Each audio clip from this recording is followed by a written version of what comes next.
Hey my friends, here we are in this month's lighting edition of Shutter Mag, and I specifically was very excited to talk to you about lighting this month. And the reason being is a friend of mine, Rebecca Nash, you may know her if you are a Shutterfester, she asked me recently where my workshop or where my online course was about lighting and how to take those bright, colorful photos. Well, I don't have one, and she mentioned that it's pretty hard to find that. It's actually fairly easy to find photography courses on how to take dramatic photos, and I think she's right. So that's what I wanted to focus on this month, is taking those brighter photos. I'm gonna go over some of the things that we talked about, but I thought this room actually is a perfect place to talk about it. Now, I've purposely set this up in the manner to have a bright, colorful video. Actually, it's not a picture. I was going to say picture, but it's really not. This is a video, but it's the same thing, a visual, all right? So one of the things you want to do is you want to look at your background. Are you shooting into something dark, or are you shooting into something bright? Here behind me, I'm shooting into something bright. Now, ideally, actually, I would have a light source behind me. Maybe if I was outside, this would be trees behind me, and I would have the sun peeking in and backlighting those trees, and that would create a much brighter color green rather than a darker color green if the sun was on the other side and hitting me first and then the tree. All right, so a little bit different. Look at your background first. Secondly, look at the things that are actually in the picture. If you want a lighter aesthetic, then make sure what is in the picture are things with lighter colors or lighter hues. If you can see right now, I think you can see my pants. My pants are the darkest thing. Yeah, my pants are the darkest thing in this image. And doesn't your eye just go right to them?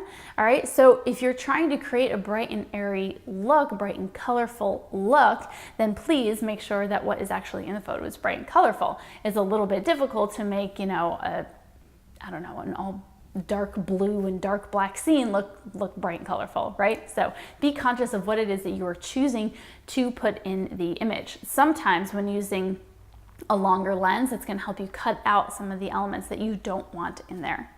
All right, and then when we're talking about lighting on your subject, you want the light coming primarily from the front, a little bit to the side. I've got a window right here and a window a little bit further away right here. So my main source is actually this window here, lighting me fairly flat, but I probably have a little bit of a shadow on the side. And then here we've got a little bit of fill, but for the most part, it's fairly flat.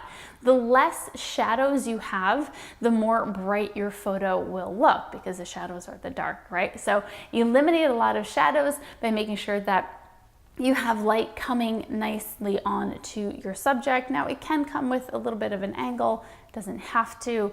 You know, sometimes we want the light at a little bit of an angle so we get some nice facial lighting there, but we won't go too much into that, because the point is just to make sure that you're not capturing necessarily dark shadows in these areas. Feel free to fill with a reflector. I use a reflector all the time. I use, it's a flash point. You get it at Adorama. I think it's like $30 whopping for a 42-inch 5-in-1, so silver side, gold silver side, white side, black side, and of course the transparent.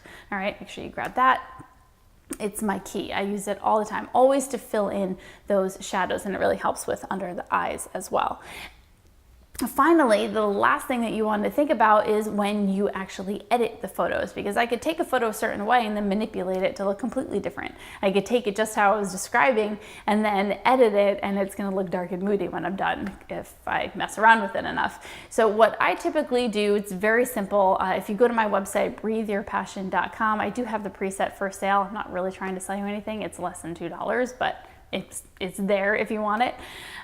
What I do is I bump up my vibrance, not the saturation. The saturation will affect more of like the oranges, which I don't like to do because it affects the skin tone. So I just brighten up the vibrance, probably to around like 20 or 30, and that helps bring up the color. I also like going into my curves in Lightroom, bringing up the darks and the lights, and then I actually bring down the shadows. So I still have a little bit of contrast in there. I like to have the image to have pop. I don't want it to wash out.